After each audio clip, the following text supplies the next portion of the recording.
সবাইকে নববর্ষের শুভেচ্ছা। যত সমস্যা, মিজানুর রহমান আজহারীর চোখের চশমা। আপনারা দেখেছেন জুলকারনাইন সায়ের স্বামী, সেই কথিত বা নামকরা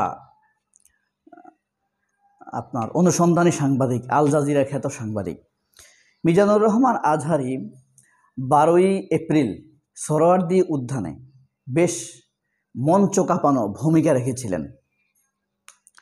বলতে পারেন মাহমুদুর রহমানের পরে সবচাইতে যে বড় ভূমিকাটি ছিল সেটা মিজানুর রহমান আজহারীর, এবং মিজানুর রহমান আজহারীর জনপ্রিয়তা এখানে বেশ অ্যাক্টিভ ছিল, মানুষকে অ্যাক্টিভ করেছে, ইয়াংদেরকে আসতে সহযোগিতা করেছে। মাহমুদুর রহমানের সাথে মিজানুর রহমান আজহারীর তুলনা করছি না আমি, কারণ মাহমুদুর রহমান হলেন মোটিভেটর অব দ্য মোটিভেটর, এভাঞ্জালিস্ট, অনুপ্রেরণা দানকারী, এই প্রোগ্রামের সবচাইতে বড় নেপথ্যের লোক। আর মঞ্চে যিনি আলো ঝলমলে ভূমিকা রেখেছেন তিনি মিজানুর রহমান আজহারী। সেদিন তার চোখে চশমা ছিল, মিজানুর রহমান আজহারীর চোখেও চশমা ছিল। তারপরে রেজাউল করিম আবরার, তার চোখেও চশমা ছিল। চশমা বলতে পাওয়ার চশমা না, সানগগজ যাকে বলে, সূর্যের জন্য বা সূর্যের তেজস্বিতার জন্য যে চশমা ব্যবহার করা হয়েছে। এবং কারি লোকমান হোসেনের চোখেও চশমা ছিল, আরও অনেকেরও ছিল। এই তিনটা আমার মনে পড়েছে। এবং এই মিজানুর রহমান আজহারীর চশমা নিয়ে সমালোচনা করেছেন জুলকারনাইন সায়ের স্বামী। কথা হলো মিজানুর রহমান আজহারী এই চশমা কেন পরলেন, আর জুলকারনাইন সায়ের স্বামীও কেন এই চশমা নিয়ে সমালোচনা করলেন। কিছু লোক সমালোচনা করবেই, এটাই স্বাভাবিক। আপনি মিজানুর রহমান আজহারীকে আব্বাসী হুজুর তো কাফের বলেছে, এটা আপনারা দেখেছেন, বলেছে না? অসংখ্যবার, একবার না, কাফের বলে ফতোয়া দিয়েছে। সেটার নিজের মন গড়া আবার কারণও দিয়েছে। কিন্তু মিজানুর রহমান আজহারী এটার জবাব দেন নাই, বরং ক্ষমা চেয়েছেন বিনয়ের সাথে। আজহারী আমার খুব প্রিয় তা বলছি না, তবে আজহারীর এই গুণটা আমার ভালো লেগেছে। তিনি আক্রমণে না গিয়ে নিজে বিনয়ী থেকেছেন, ক্ষমা চেয়েছেন। এটা তার একটি চমৎকার ভালো দিক ছিল, অন্তত ওই ইভেন্টের জন্য। সোহরাওয়ার্দী উদ্যানের মঞ্চে যখন উঠা হয়, মিজানুর রহমান আজহারী সোহরাওয়ার্দীর মঞ্চে উঠেছিলেন দ্বিতীয়বারের কথা বলি 2:15 মিনিটে। স্বাভাবিক তখন উত্তপ্ত অবস্থা, তাই না? খুব গরম পরিস্থিতি। এরপর আবার তিনি কিছুক্ষণের জন্য নেমে গিয়েছিলেন, সেটা সবাই খেয়াল করেছে কিনা আমি জানি না। উত্তপ্ত গরম, আপনার এপ্রিলের গরম, বুঝেন না, মানে চৈত্রের গরম। এপ্রিলের কথা তো তখন তো চৈত্র মাস, আজকে না পহেলা বৈশাখ, 12 তারিখে কিন্তু চৈত্র মাস ছিল, শেষ মাস, অর্থাৎ very hot month of the year, top hot month of the year. চৈত্র মাসের চাইতে গরম কি আর কোনো মাস হয়? এখন কথা হলো তিনি আসলে হয়তো কেন চশমা পরেছেন, হয়তোবা বেশ সান রে থেকে বাঁচানোর জন্য, মানে সূর্যের রশ্মি থেকে বাঁচার জন্য তিনি চশমাটা পরে থাকতে পারেন। খুব স্বাভাবিক। উত্তপ্ত, তার উপরে খোলা জায়গা, তারপরে লাখ লাখ মানুষের গায়ের গরম, সেই পরিস্থিতিকে ট্যাকেল দেওয়ার জন্য হয়তোবা চোখে একটু আরাম বোধ করার জন্য তিনি চশমা পরেছিলেন। কিন্তু জুলকারনাইন সায়ের স্বামী সেটিকে অন্য মাত্রায় নিয়ে গিয়েছেন। আজহারী এবং আবরার যে চশমা দুটি পরেছেন সেটা হলো রে ব্র্যান্ডের চশমা। হ্যাঁ, পৃথিবীর অত্যন্ত দামি চশমাগুলোর মধ্যে, চশমার কোম্পানিগুলোর মধ্যে একটা। এখন কথা হলো, ঠিক আছে, এটা পরা ঠিক হয়নি, অন্য কোনো চশমা পরা যেত, অন্য কোনো ব্র্যান্ডের পরা যেত। আমার জানা মতে কোনো মুসলিম দেশে, তুরস্ক ব্যতীত কোনো মুসলিম দেশেই চশমা ইন্ডাস্ট্রি নেই।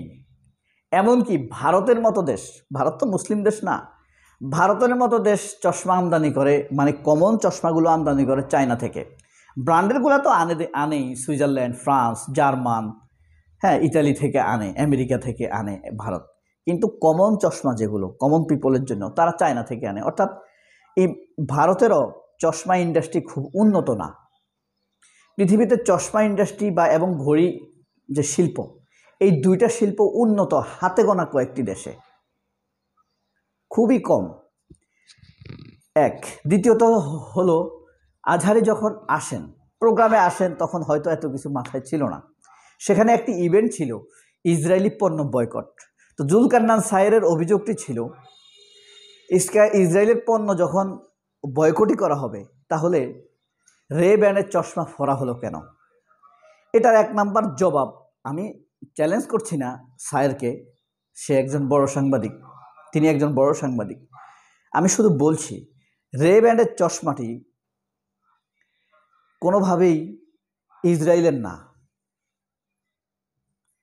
এখানে বুঝতে হবে মিজানুর রহমান আজহারি যে পণ্য বয়কটের কথা বলেছেন, তিনি বলেছেন ইসরায়েলের পণ্য বয়কটের কথা। ওকে, ইসরায়েলের পণ্য বয়কটের কথা বলেছেন, ইহুদিদের পণ্য না। রে ব্যান্ডের চশমার মালিক ইহুদি হতে পারে, কিন্তু তার বাড়ি ইসরায়েলে নয়। আমরা কি সকল ইহুদিকে শত্রু বানাতে পারি? শত্রু ভাবতে হবে, তবে সবাই তো আমাদের টার্গেট না। এখন অনেক ইহুদির কোম্পানির মালিক আছে আমেরিকাতে, বাংলাদেশে বাটার মালিক ইহুদি না? বাটা কোম্পানির দোকানগুলো লুট করে কি ভালো করেছে? করেনি। এখন তো বাংলাদেশে বিদেশি কোম্পানিগুলো আসবে না, ইসরায়েলি কোম্পানি না আসুক, কিন্তু অন্য অন্য দেশের কোম্পানি তো আসতে হবে, তাই না? এখন ধরেন পেপসিটা এবং কোকাকোলা ইসরায়েল ফিলিস্তিনি জমি দখল করে ফ্যাক্টরি করছে, সেগুলোর কথা বলাটা ঠিক আছে।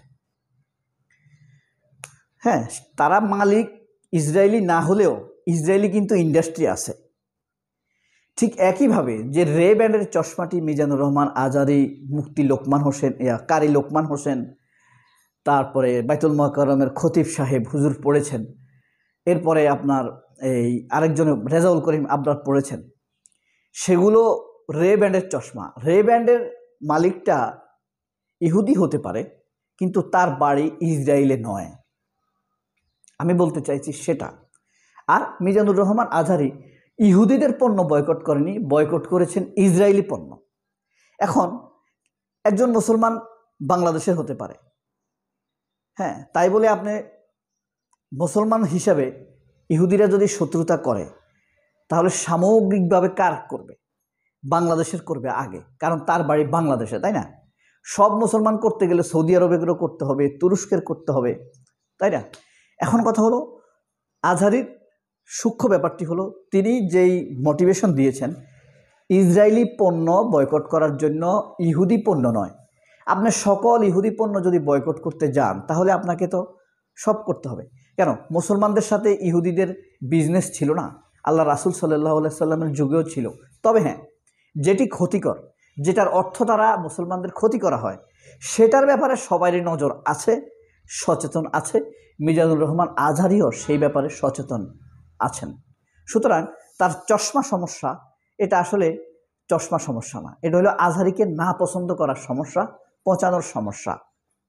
আবারও বলছি, আজহারি যে আমার খুব প্রিয় সেটা না, আমি কেবল সঠিক কথাটা বলতে চাইছি। আজহারি কি বলতে চেয়েছেন, কেন তিনি আক্রমণের শিকার হয়েছেন। জুলকারনাইন সায়েরও ভালো সাংবাদিক, তার সাংবাদিকতা আমার ভালো লাগে, কিন্তু আমি এই পয়েন্টটা নিয়ে তার লজিক্যাল অপোজ করলাম। সবাই অনেক ভালো থাকবেন। শুভ বৈশাখ। আল্লাহ হাফেজ। আসসালামু আলাইকুম।